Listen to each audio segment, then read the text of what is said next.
I'm going to begin with Trump and Putin, and I don't know. It's very hard to judge, what happened, what's going on, why, because we weren't in the room.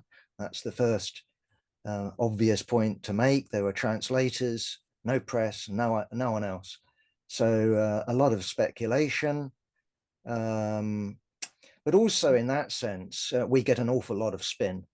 And the BBC story is basically, the subtext is that Trump is an idiot. Putin, plays him, magnificently. And European leaders will be well advised to sort of flatter Trump and, I should put it, further boost his ego in order to save poor old Ukraine. That's the sort of story that we get. My own version of things is really to stress both the difference between Trump and Biden, but also the continuity between these administrations.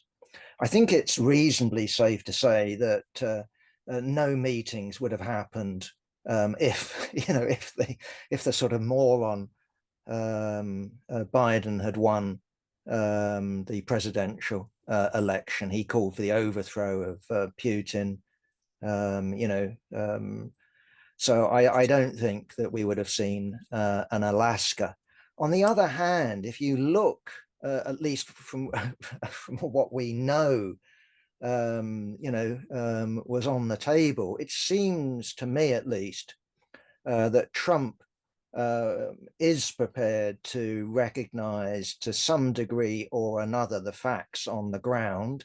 Maybe he's prepared to make further concessions when it comes to, Russia annexing territory. So, for example, perhaps Crimea, perhaps the Donbass, perhaps an arrangement about the South.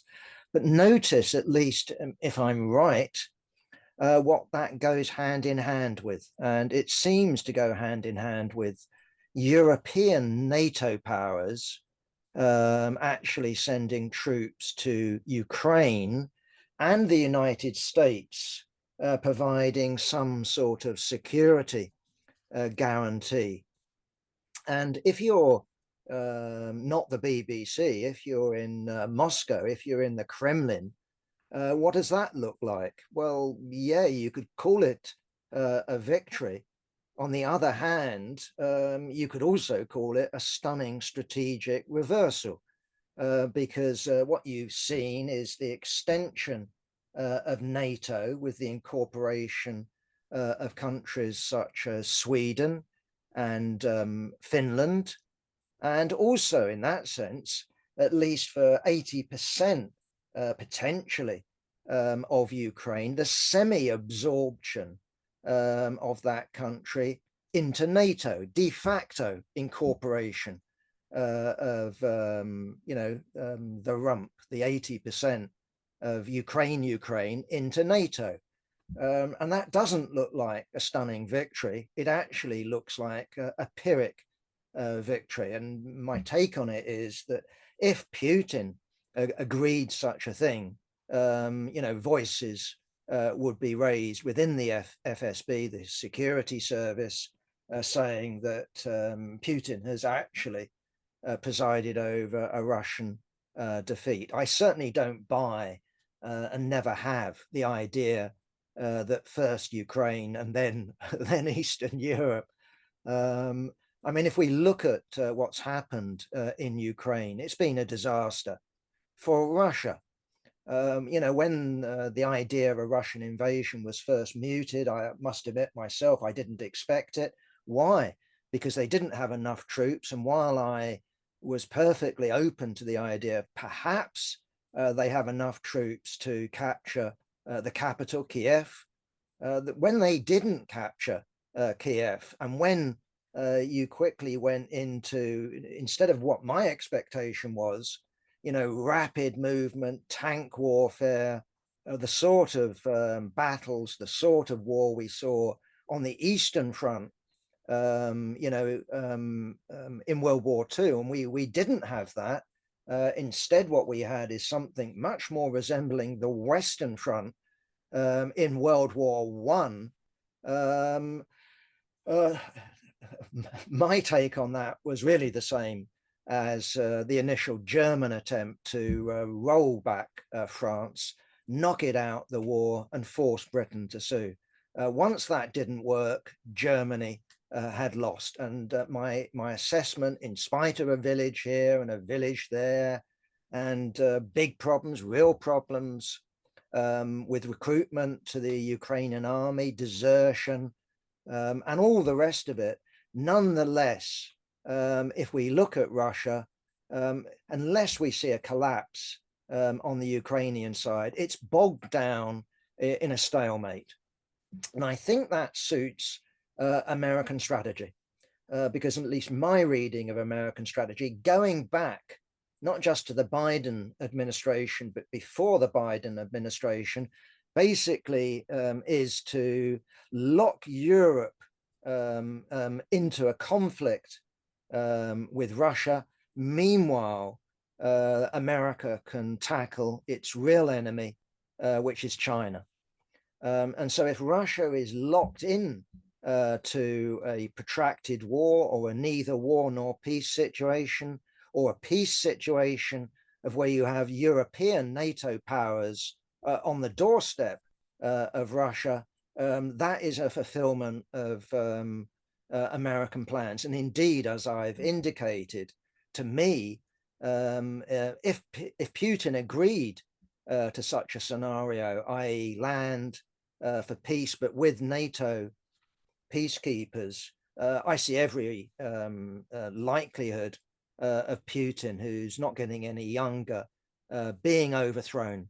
And perhaps the American plan to break up the Russian Federation. Either way, look at it from an American point of view, and what you've got is, I think, bar Spain, more or less across the board, what you've got is pledges to up so-called defense spending, arms spending, and the majority of that arms spending, of course, will go to American firms. So America has generously agreed to keep supplying Ukraine with arms that Europe pays for. So from my angle, at least the way I look at it, it's a win-win situation as far as the United States is concerned. I don't buy the idea that it's America that's losing, this strategic game. I'm actually of the view at the moment of an opposite view. Okay, so what we've got in Alaska, is a moral victory of sorts, I suppose. That's how it's played on the BBC. For Putin, he was given the red carpet treatment. Nothing from what we understand was agreed, and what we have is the pledge to keep talking. Meanwhile, we'll have negotiations between Trump and the Americans and the European powers. Okay, moving over to the Middle East, just to look at the situation in Palestine. I think we all would agree that it's extraordinarily grim. And, I mean, words almost fail me, I have to say. We've had the airdropping of supplies, which make no difference. I suspect they make good TV. Inevitably, someone gets killed, and we've seen the film of some poor little boy. What do you expect? There you are, you've got the world's largest open air prison. People are starving. You drop huge crates of supplies. What do you expect as they're coming down? People rush to get hold of food, and inevitably with a gust of wind this way, a gust of wind that way, people are crushed, either in the rush to get there or actually by the aid itself. So aid, I'm not saying on any mass scale, but aid itself as some sort of act of performance becomes a killer as far as the Palestinians are concerned. Meanwhile, what we have is Israel proceeding, preparations for ethnic cleansing of the Palestinians. There's talk of, a Nakba that sends people not to Egypt, not to Jordan, which would be easy to arrange, but somewhere like Somaliland and even South Sudan, God help us, has been mentioned. And there one presumes, well, at least in South Sudan, one presumes that the UN would step in to make sure people got fed. But what Israel appears to be doing there, is preparing the ground for such an action. And meanwhile, we have a similar process, not as advanced, obviously, but a similar process going on in the West Bank. Every day, another killing. So it's clear what's going on, and it's clear that what is going on is speeding up. So, in terms of the gesture politics that European powers, are appearing to be prepared for, i.e. the recognition of a Palestinian state, Israel is using that as its spur in order to actually eliminate the Palestinian people. So you recognize a Palestinian state, but there's a Palestine with no Palestinians in it. That's what Israel seems to be going out to achieve. And to illustrate that, we've had the proposal to build, 3,000 more settlements on the West Bank, Plan E1, which effectively splits the West Bank in two. And we also have, again, as sort of performance politics, we have Ben-Gvir visiting Baghuti in prison, just to illustrate the contempt that Israel has for the Palestinian people. So yes, you could get a situation where Britain, France, Germany recognize a Palestinian state. We need to recognize that while that is a diplomatic blow as far as Israel will be is concerned, the fact of the matter is that it's a gesture, and it's a gesture that we should not ignore. This is a victory for us. This is about popular protest. This is about popular pressure. But in real terms, it means nothing. And we need to understand, while it's correct to talk about boycott, while it's correct to demand that governments, cease all arms trade with Israel, we need to recognize the simple fact that Israel is armed by the United States. And if you really want to, save the Palestinians, you have to tackle the United States. It's not simply Israel. It's not simply right-wing ministers in the Israeli government. This is US foreign policy that's being played out.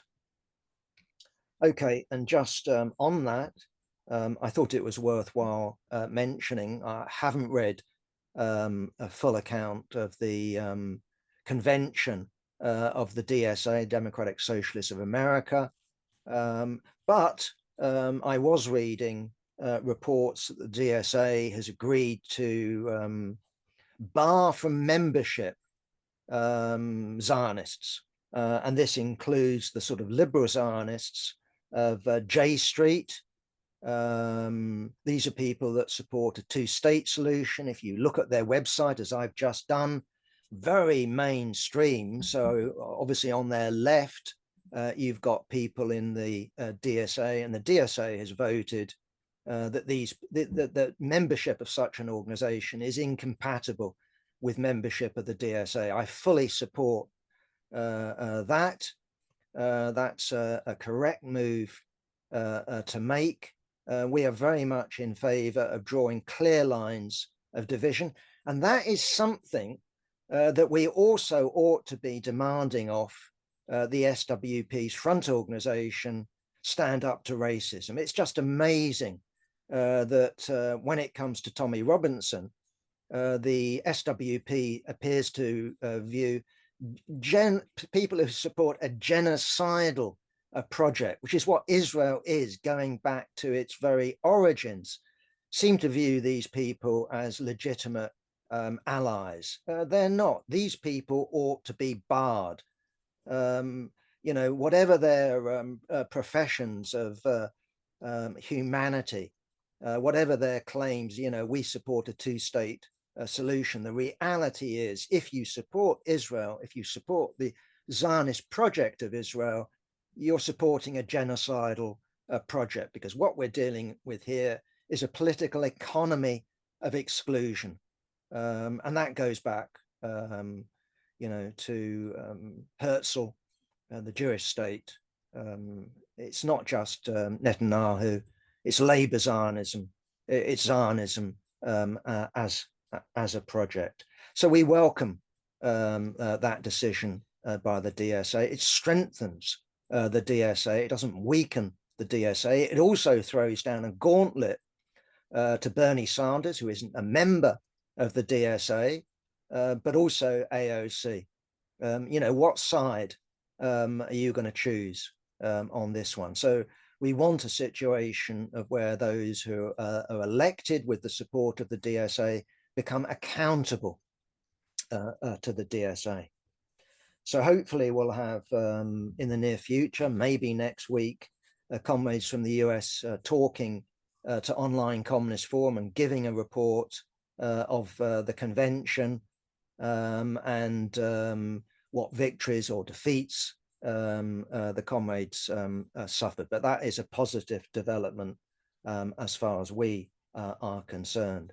And also, almost needlessly to say, we also consider the call at last from Jeremy Corbyn to establish whatever the hell it's called, your party, the Left Party, the New Left Party, the JCP, Jeremy Corbyn Party, I think at the moment is an accurate description. I'm sure it will end up with some sort of name eventually that we can all agree to call it, but 700,000 people signing up plus is an incredible development.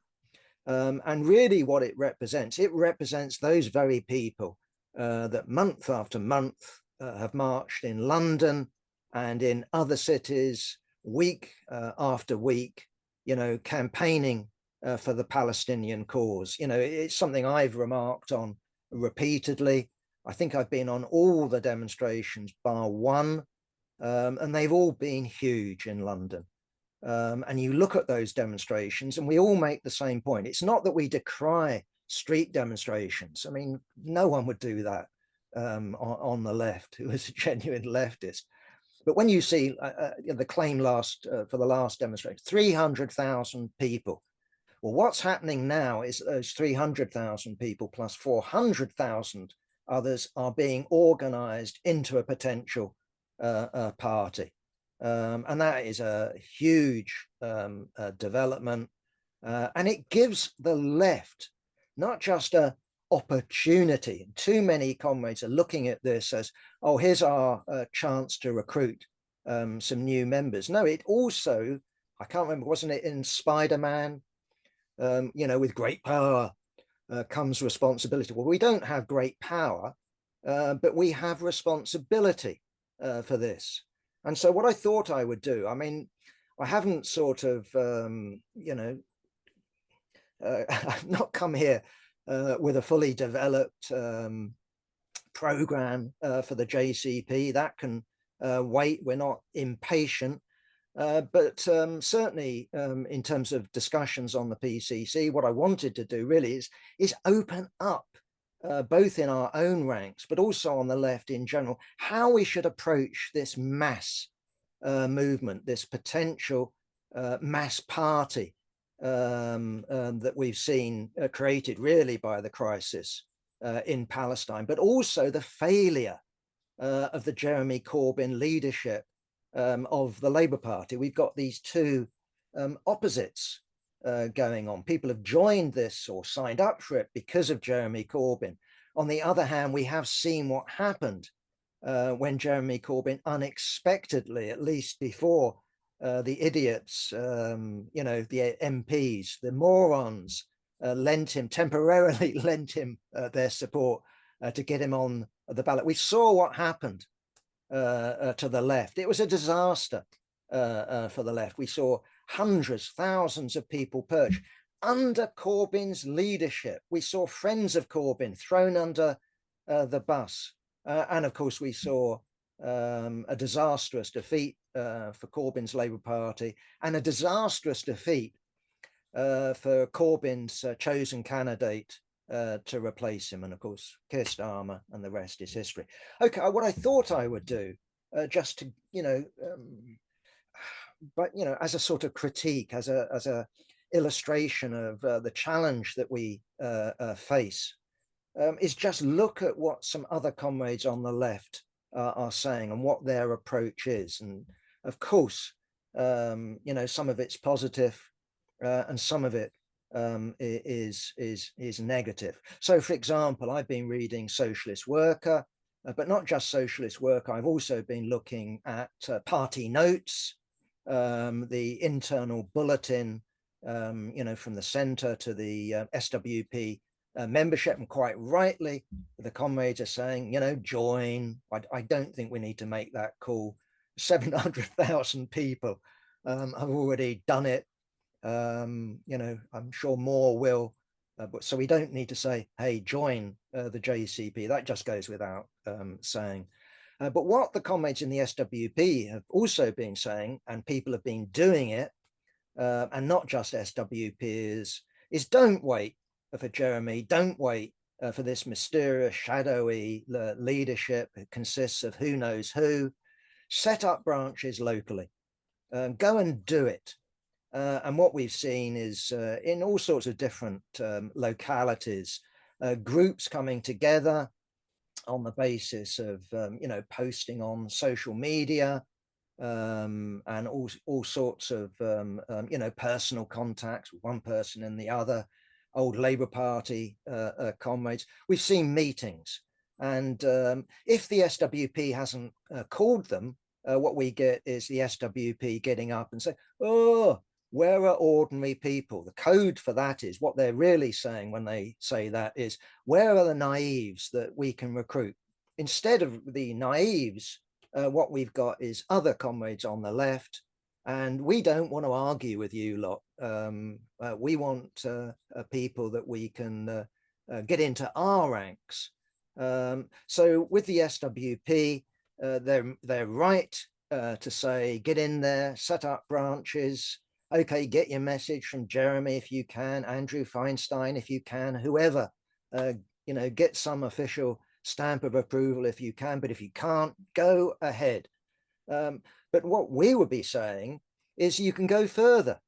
Why stop at just forming a branch? In London, why don't we actually have delegates going to a London meeting? In Scotland, we ought to have a Scotland meeting. In Yorkshire, we need a Yorkshire meeting. Why not a South Yorkshire meeting? Why not a national meeting? Why don't we send delegates to a national meeting? Why don't we actually build the party before the November conference? Because if we wait for the November conference, everything tells me, at least at the moment, is what we're going to get is something pretty damned awful. And what I'm thinking of, I don't know this, I just fear it. But we've got the example of Momentum and how the democracy of Momentum was gutted, not just by John Lansman, but with the blessing of John McDonnell, Diane Abbott, and behind them, of course, Jeremy Corbyn. And what we ended up with is some sort of referendum organization that gives enormous power to those that ask the question, and enormous possibilities of gerrymandering. And of course, momentum ran out of all momentum, no pun, and just became a voting machine that's, well, at the moment under Keir Starmer is increasingly ineffective. So that is a danger. And as I said, there's no reason simply to wait for that. Of course, we have to look and we have to weigh up the actual situation when whoever is responsible, for calling a conference, calls a conference, but we can actually create facts on the ground before that. And we can not only create facts on the ground before that in our particular localities, we can also take the initiative,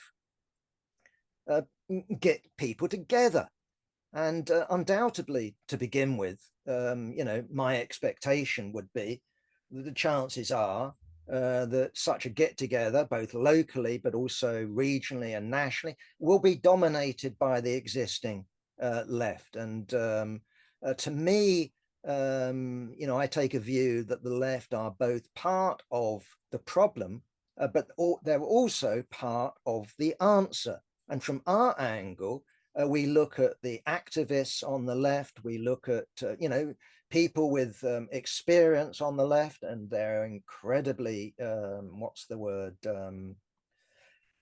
culturally dumbed down by their own organization. But we need these people, and we need to transform these people. And here's a possibility of where that can happen, of where we can get the SWP in the same room with the comrades from SPEW, with the comrades from the RCP, with the comrades from the CPGB, and we can work together and we can build something together. Now, the problem that we've got is, okay, so what do we want to build? And again, reading party notes, reading Socialist Worker, unfortunately, at least my impression is that the SWP still got in its head something like, we demand change. I mean, for God's sake. So what we've got is still a description of an umbrella organization with some minimal, we support Palestine or something like that, of where individual candidates, i.e. people in the SWP, can go further. What they want is something loose. What they want is something amorphous. What they want is a sea to swim in, where they can pick up recruits. And unfortunately, what we have in terms of other organizations isn't anything fundamentally different.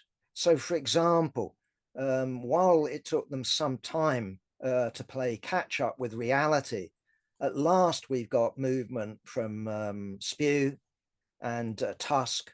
And we've gone from a situation where Clive Heemskirk has generously turned to Jeremy Corbyn and said, you can have the Tusk moniker. We'll give it to you for free. I don't know whether he actually got a reply. But now we've got SPEW going, okay, get in there.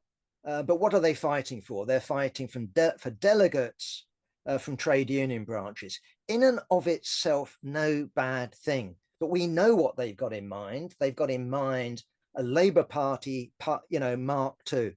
They've got in mind winning over Unison, winning over Unite, winning over the GMB.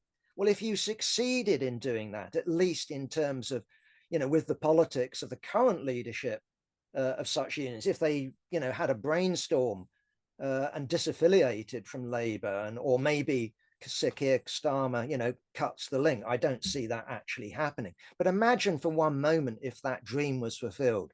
What would happen when it came to the JCP's view of Ukraine, or the JCP's view of boycotting arms supplies to Israel? What would Sharon Graham make of that?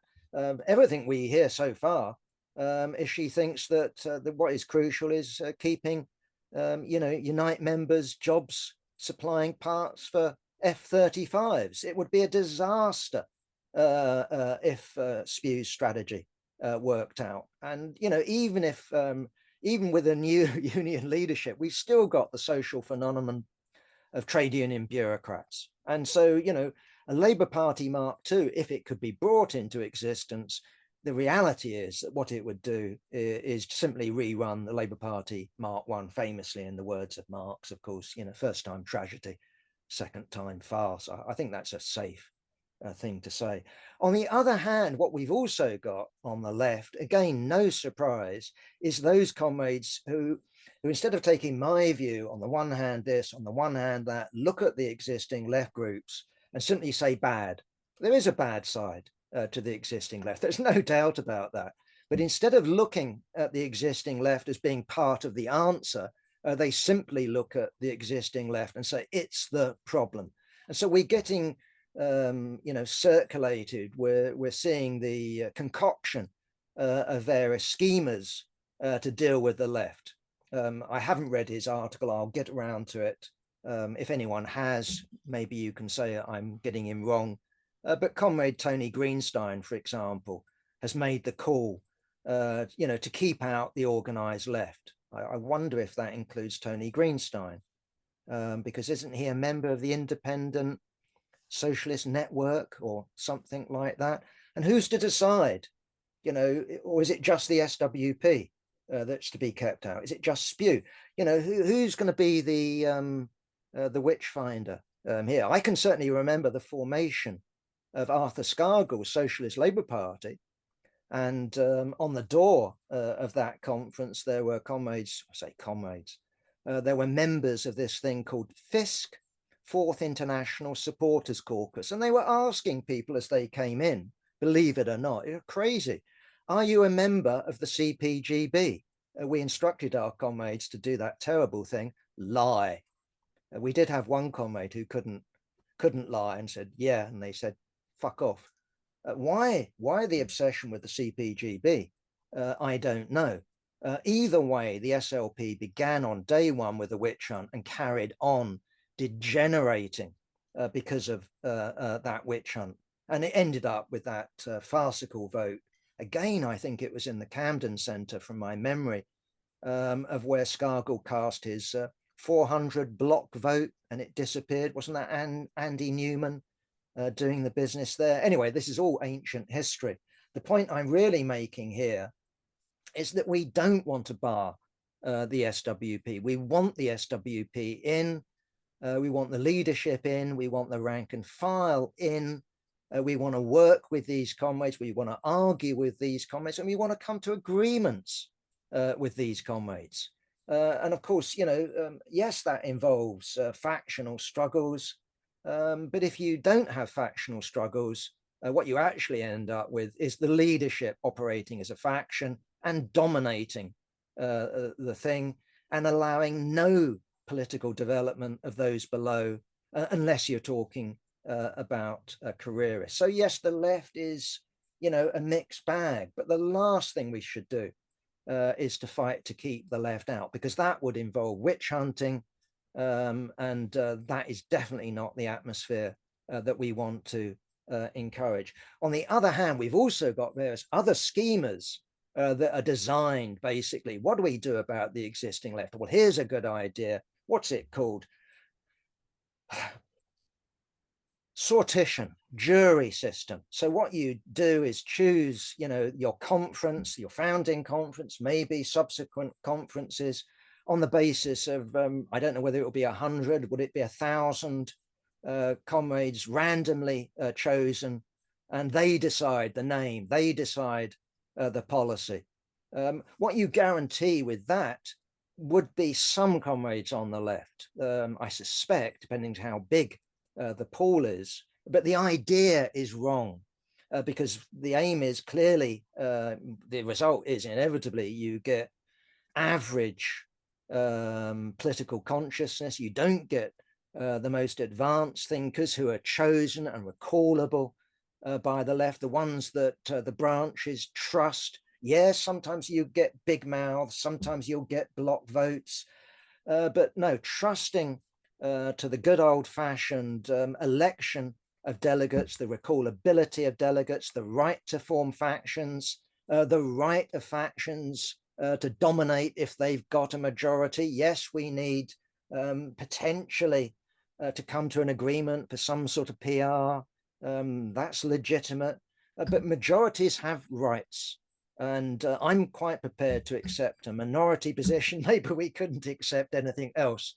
But no, we want to be in the position of where we can fight to become a majority. And that has the potential of raising consciousness. That has the potential of testing out different platforms, and precisely the education of this mass, this 700,000 mass, where if you treat them as children, if you say that the left somehow must be excluded by this method or that method, what you guarantee is the sort of failure that I've already described with momentum. So you do not only have individuals coming up with particular schemas on those lines. We also have, I suppose, no surprise, social chauvinist organization, anti-capitalist resistance, also worrying along such lines. How do we keep out the RCP, the crazy sectarian RCP,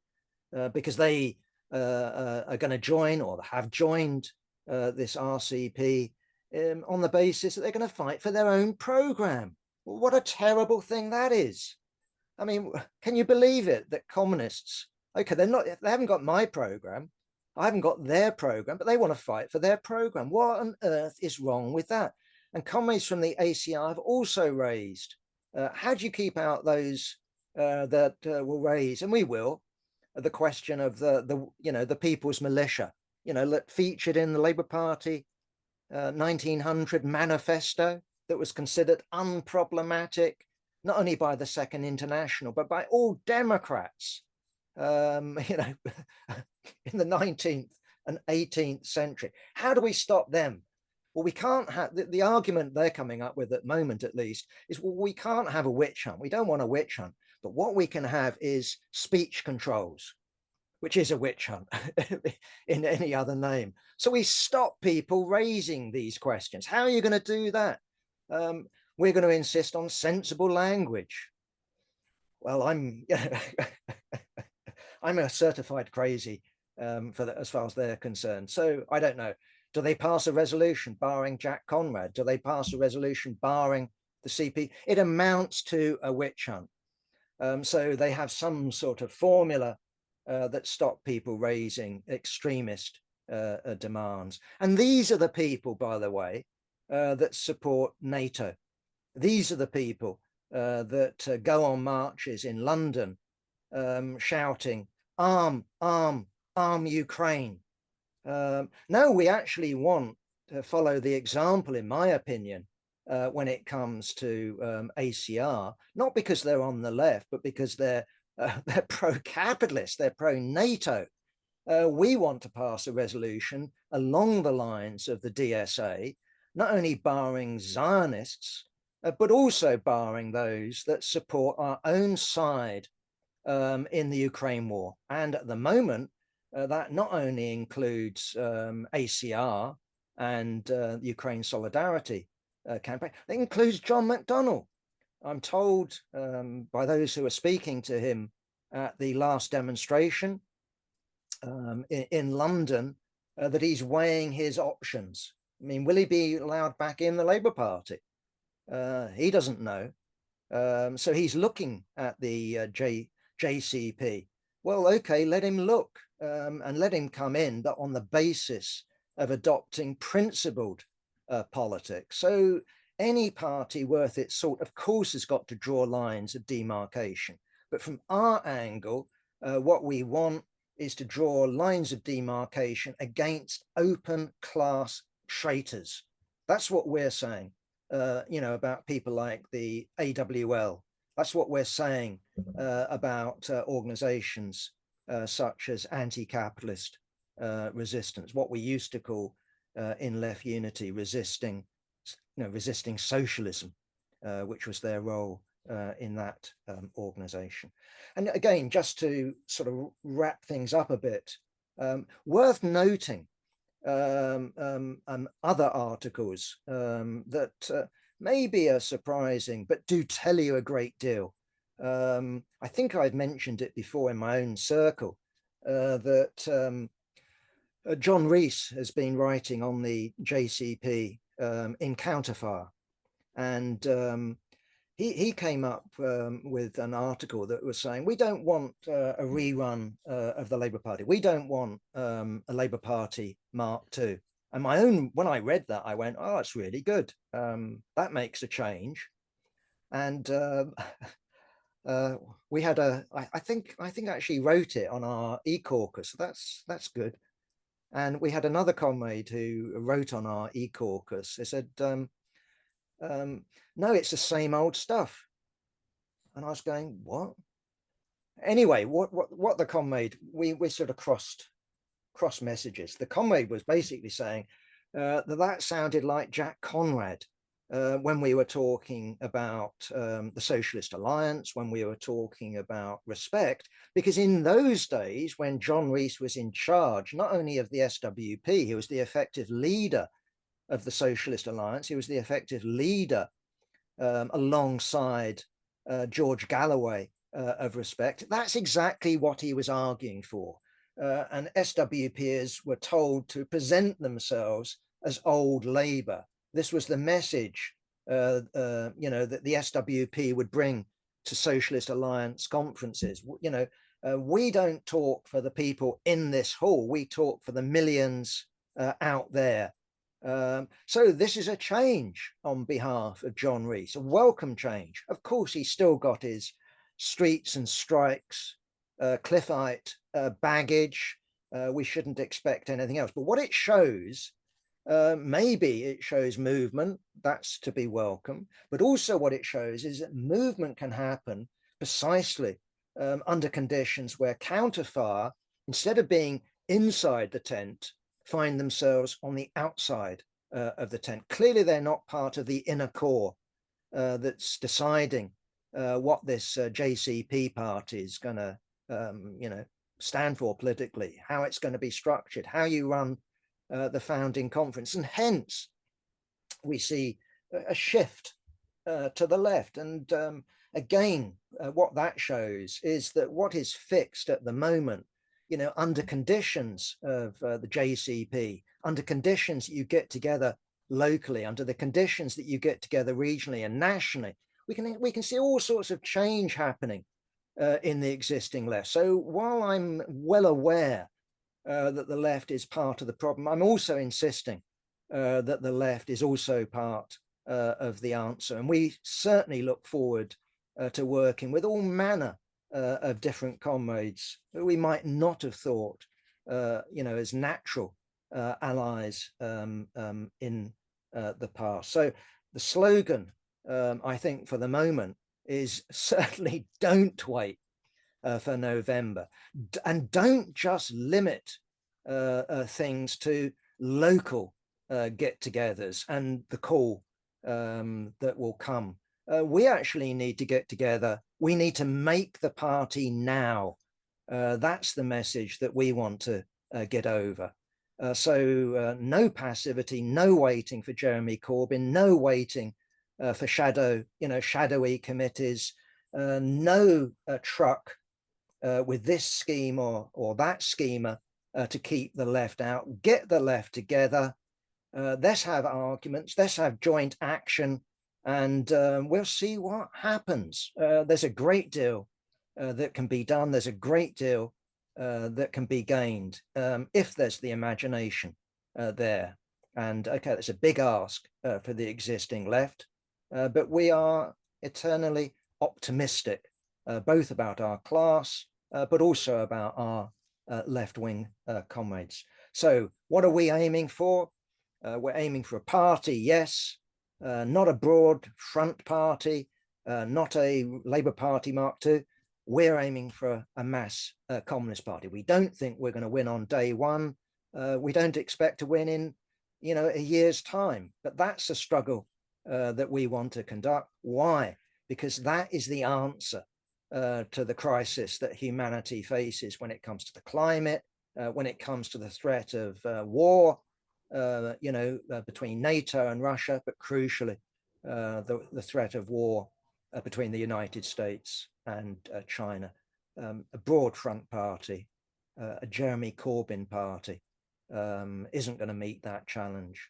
A mass communist party that finds inspiration and links abroad, we have a chance with such an organization. So to use the old phrase, seize the time.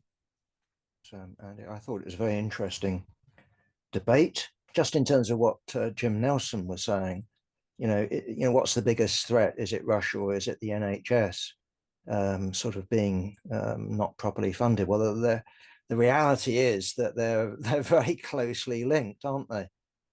Because one of the reasons I would guess for austerity is increase arms spending, i.e., is it guns or butter? And clearly, Keir Starmer and the Labour Party aren't dumping butter, but they are certainly taking up arms spending, and it's American arms that they will be spending their money on. It's quite possible that the Labour left could revive. And my own take on it would be to argue in the Jeremy Corbyn party for a relationship, how should I put it, some engagement with the Labour left. Now, that doesn't mean uncritically. It doesn't mean, they're all marvellous people. But precisely, we need to be looking at the trade unions and the fact that most of the big trade unions remain affiliated. Do we give up on struggle inside those unions, or is our only slogan disaffiliate? So I think we need to think these things through. But that's just my broad thoughts on that. I mean, we did that in the Socialist Alliance, believe it or not, because again, like with John Smithy, I mean, I don't know how many times I've heard the announcement that the Labour Party is dead, but quite a few, quite a few times. And hey, just like the last general election, I know it was a very peculiar landslide, but nonetheless, we have had that announcement many times before. And precisely what we advocated was that we should stand independent left candidates, but we shouldn't swap auto-Labourism for auto-anti-Labourism. We actually need a whole sort of tactical arsenal available to us. So I think some thought needs to go into these questions. One person, one vote. I mean, I agree with Tina. It sounds great until you talk about, well, who's going to decide if it's one person, one vote on every question or every major question, then it's a plebiscite. And that puts enormous power in the hands of those that ask the questions. Or, how can you question when there's Jeremy Corbyn up there saying, well, it's straightforward. You've got to vote yes. Are we going to be in a position where we can put the counter argument? I somehow doubt it. So it appears to be democratic. And this is precisely, why we need to educate not just this 700,000 mass, but the left itself. What is a democratic structure? What is a democratic culture? And the problem is that the left itself, on this is as much of a problem as the insiders, those at the top, the secret cabal, whoever they are, that's operating at the moment. So I agree. My own take on local structures is as simple as possible. Elect a committee. If you want to put the argument for PR, fair enough. But I have no problem in saying, if the SWP is a majority, it's a majority, as long as it's recallable.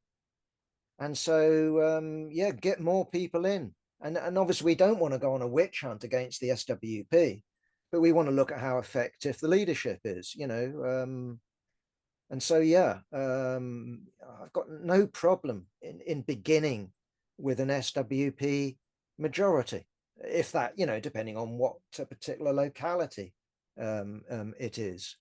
Okay, so if we can recall delegates, that's fine.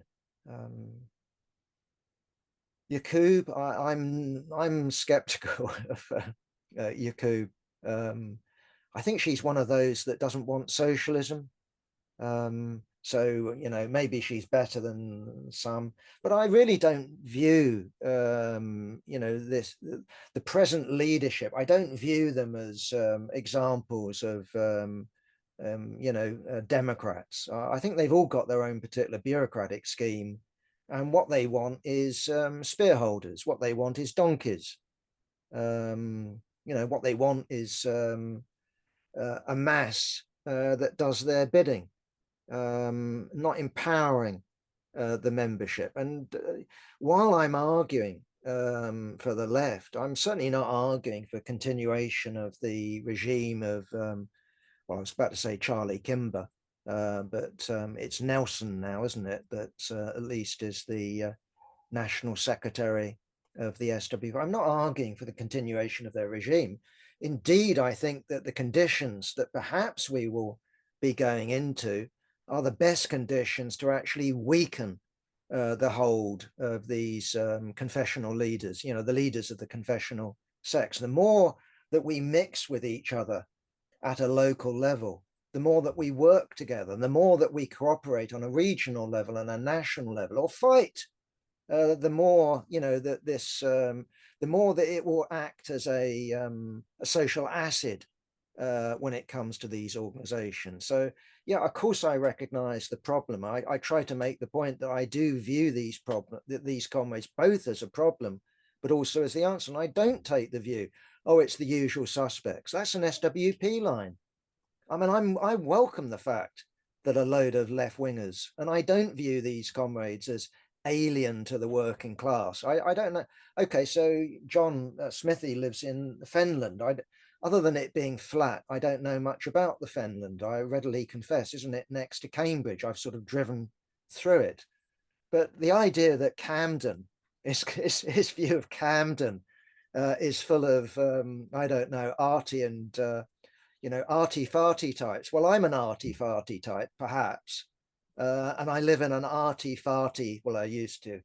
Yeah, arty-farty bit of Camden, I readily confess. I live in Hampstead.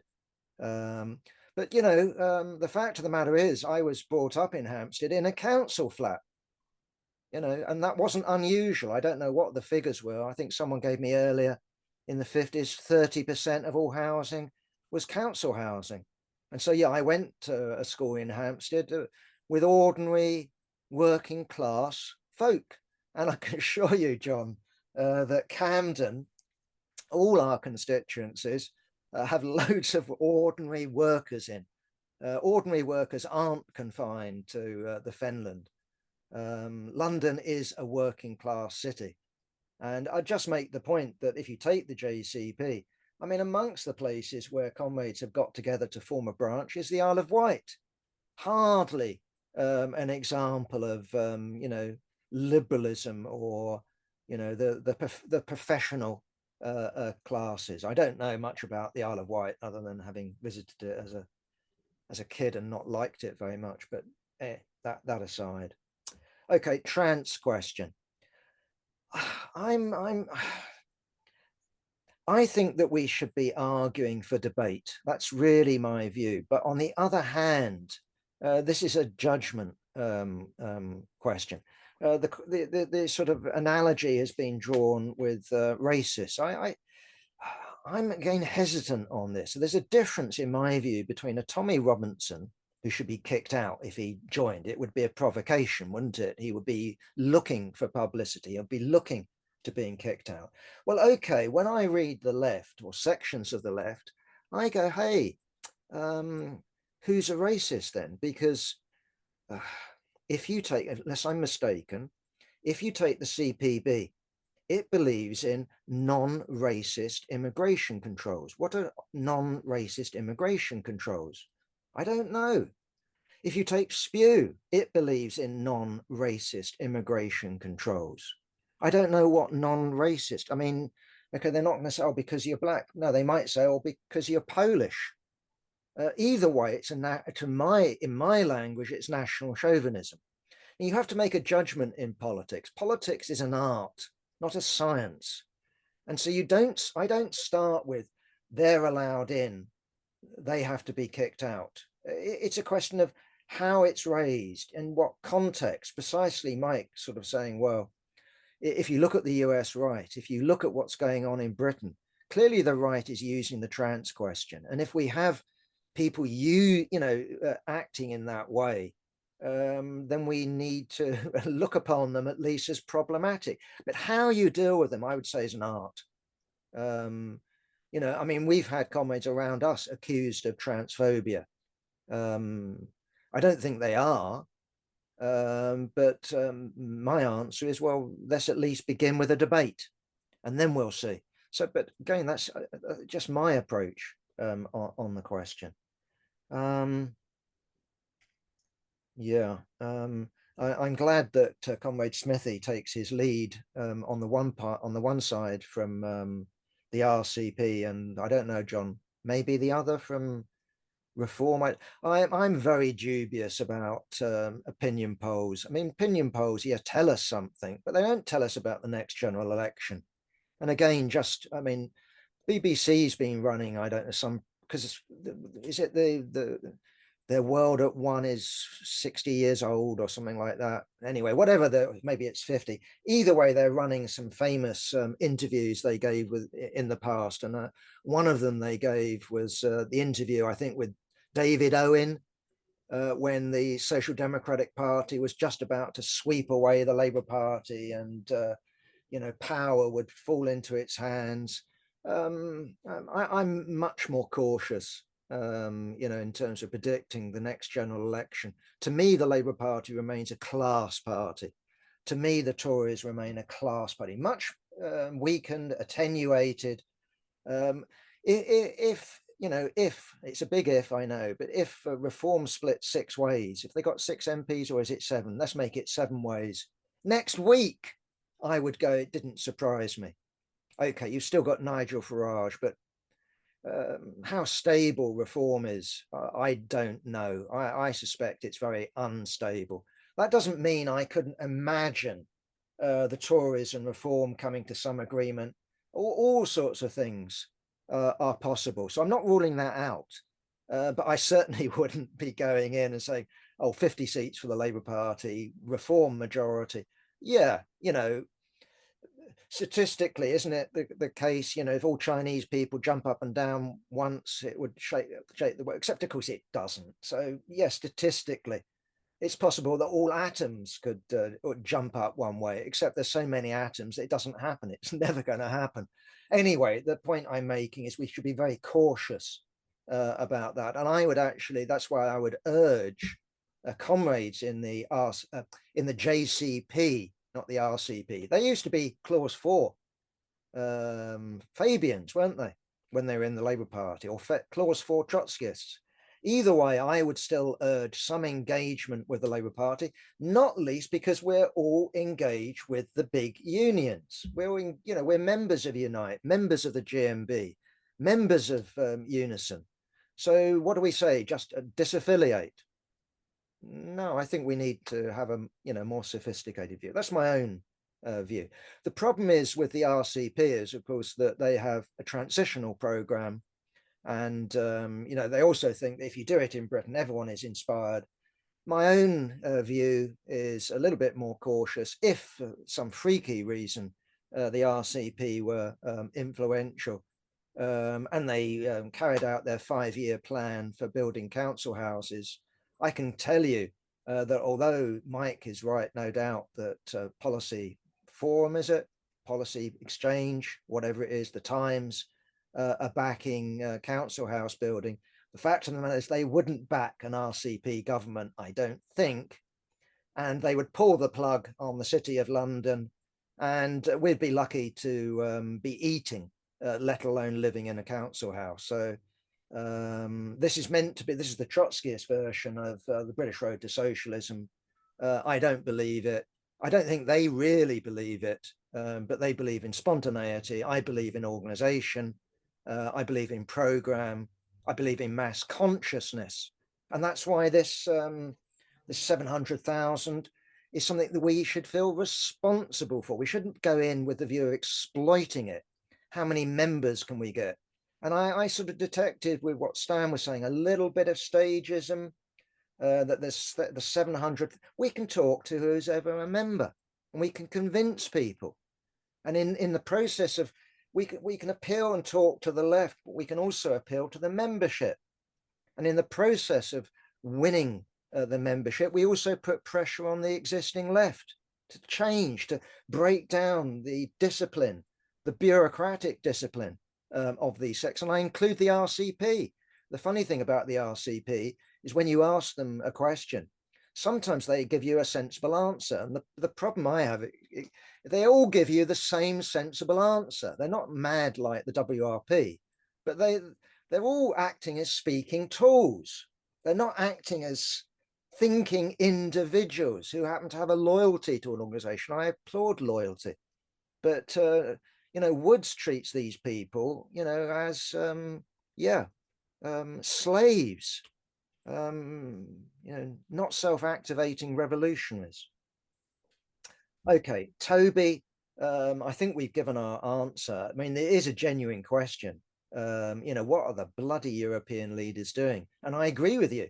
It does open the door to the far right. But the idea that Le Pen, the idea that Alternative for Germany, what they say now, and if they got into government, that it would be any different, wouldn't they be as subservient to the United States as Starmer and Macron?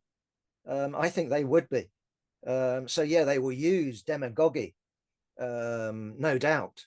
But in reality, they would be just as under the thumb as the Labour Party or as the Macronites or the Christian Democrats in Germany, in my opinion. That's just my take on it.